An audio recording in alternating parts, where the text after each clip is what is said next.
On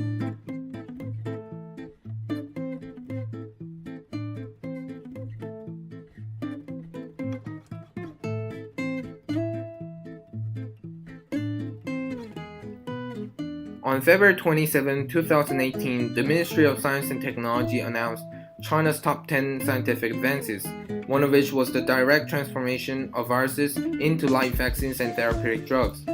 This scientific advancement was a research achievement by the team of Professor Zhou Deming and Zhang Lihe from the State Key Laboratory of Natural and Biomedical Drugs at Peking University School of Pharmaceutical Sciences.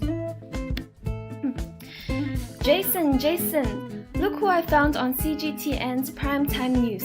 It's Professor Zhou Deming and Zhang Lihe from my faculty. They have just been awarded China's top 10 scientific advances. Oh, fascinating. What was their research about? Transformation of viruses into live vaccines and therapeutic drugs. This is a breakthrough in medical technology since they have found an alternative approach to the classical viral vaccines. Wow, I'm not very sure how this works. Changing viruses into vaccines sounds interesting. How are vaccines made?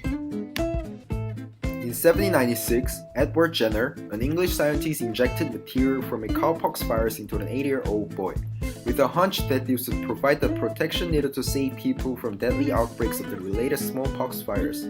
It was a success. The 8-year-old was inoculated against the disease, and this became the first ever vaccine.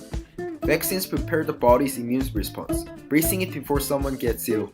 Using the same principle that the body uses to defend itself, scientists use vaccines to trigger the body's adaptive immune system without exposing humans to the full strength of the disease.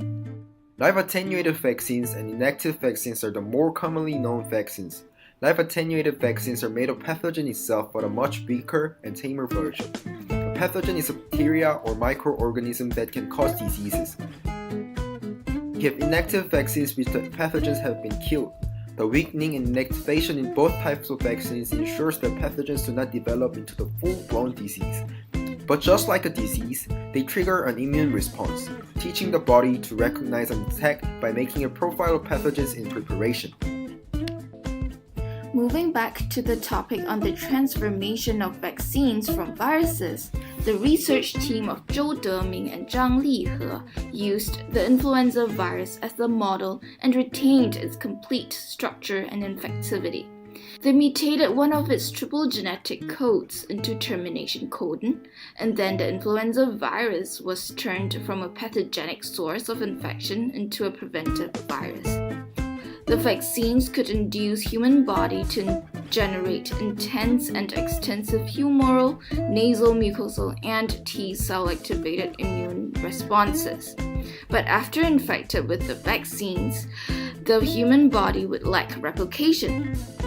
This method changed the standard idea of inactivated and attenuated vaccines and will be a universal approach to developing live vaccines and can target almost all viruses. The classical viral vaccine approaches using inactivated virus or live attenuated virus have not been successful for some viruses, such as human immunodeficiency virus or herpes simplex virus. Therefore, new types of vaccines are needed to combat these infections.